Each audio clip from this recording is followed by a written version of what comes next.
28 June 2009. That is the day which the greatest scientist, Professor Stephen Hawking, arranged a party inside the University of Cambridge.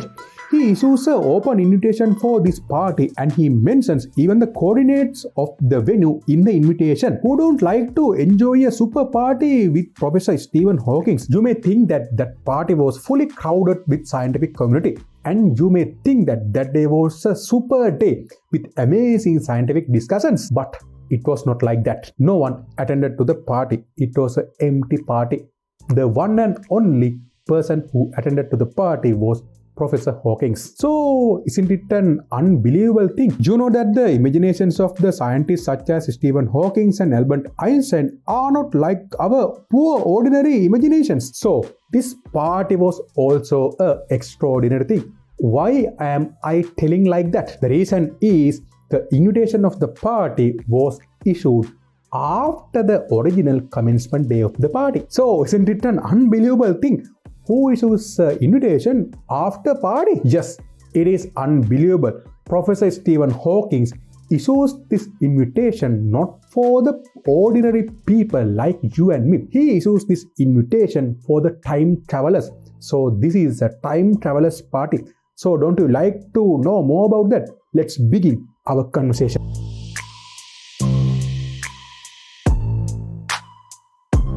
You know that Professor Stephen Hawking was a leading scientist on the field of time traveling. So he thought to arrange a party on behalf of time travelers. In his open invitation, he mentions as you are cordially invited to the reception for the time travelers. This is still an open invitation. Any time traveler can go to 28 June 2009 and enjoy the party with Professor Hawking. If you are a science lover, you clearly know that Professor Stephen Hawking is one of the greatest scientists in the world who delivered theories on space-time behavior, black holes, black hole radiations, wormholes and so on. So such a brainy scientist don't arrange such a party only for fun. He arranged such a party opening numerous thinking paths for the science lovers and the time traveling lovers. In my backward time traveling video, I clearly mentioned that the backward time traveling can be done theoretically. So if there's any time traveler who is with the capability of doing this backward time traveling, he would have definitely joined with this Stephen Hawking's party. But it was not like this. Can you explain this scientifically? So let's talk about that also. So when you're trying to explain the reason for becoming this time traveler's party an empty one,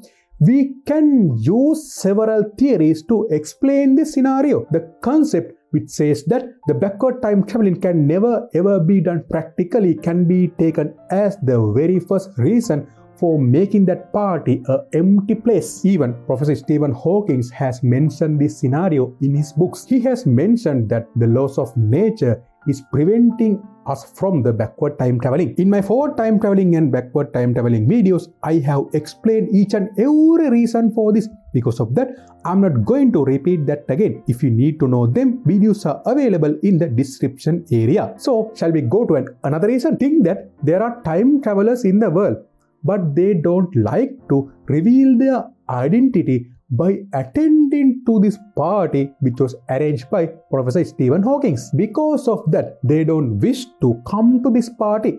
Isn't it a fair argument? On the other hand, we can think that even though the time travelers entered to the time loop with the aim of going to Professor Stephen Hawking's party, they have trapped inside the time loop as a result of various paradoxical events. So that can also be considered as a valid reason for making this party an empty place. The next explanation is the beautiful theory of multiverses.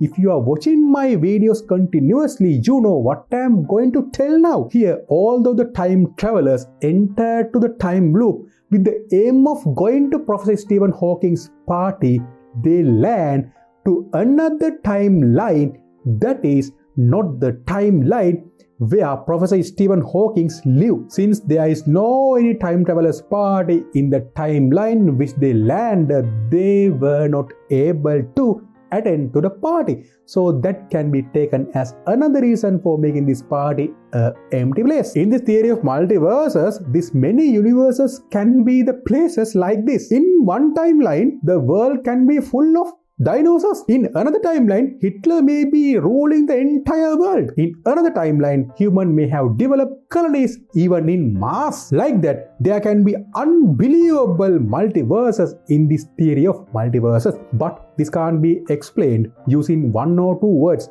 I will bring you a separate video regarding this theory of multiverses as soon as possible. Finally, there's another theory which provides an explanation for this time traveler's party emptiness.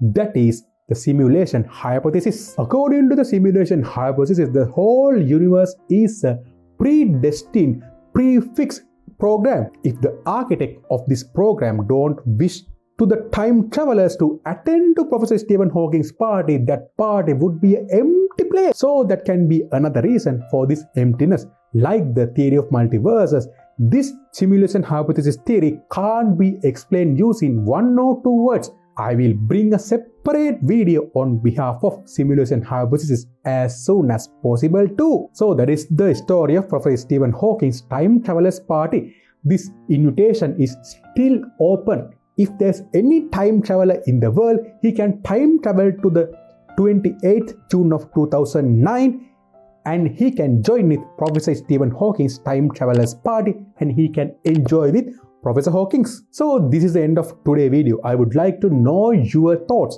You can mention them as comments or you can join with my Telegram community to discuss these facts with me also. Let me sign out for today. I will meet you with another video as soon as possible. I am Madhujit Sagar.